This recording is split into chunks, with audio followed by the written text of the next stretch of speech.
ऐसा क्या है आपके पास? तो रामानुजाचार्य जी विनोद में बोले, मंदिर में बैठ करके ज्ञान उपदेश नहीं सुना जाता, मंदिर से बाहर निकल के आओ पहले। अब प्रश्न किया है और संशय का समाधान आचार्य से पूछ रहे हो, तो मंदिर में बैठ के कौन संशय करता है? भाई संशय करने वाले को, जिज्ञासा करने वाले को नीचे बैठना चाहिए, बाहर आइए पहले।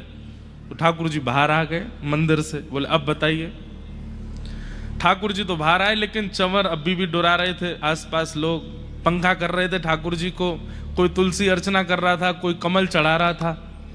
रामानुजाचार्य जी बोले, मतलब यहाँ पे चंवर डुरा रहे हैं, पंखा झल रहे हैं, पैरों में आपके चरणों में तुलसी अर्चना चल रही, ऐसे कोई ज्ञान उपदेश सुना जाता है? पहले इन सबको हटाओ यहाँ से। तो ठाकुर जी बोले, सब लोग जाओ भैया, एकांत में बैठने दो। सब चले गए।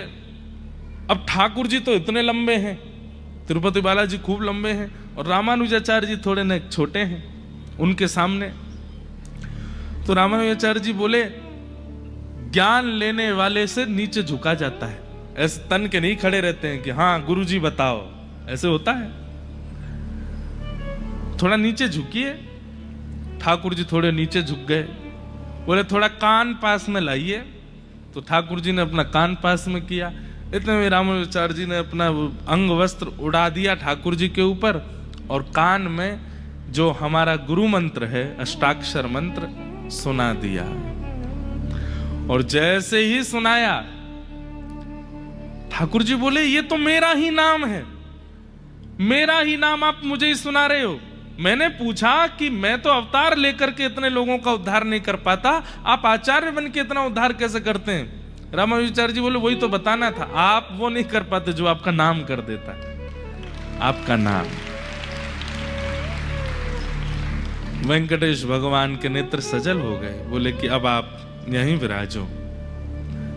और संपूर्ण दक्षिण भारत में समस्त देवस्थानों में आप प्रणाम की मुद्रा में बैठे हैं, लेकिन तिरुपति में आप आशीर्वाद की मुद्रा में बैठे हैं। वहां पर आप वेंकटेश भगवान के सामने ऐसे बैठे हैं रामानुजाचार्य जी। तो पिता पुत्र गुरु,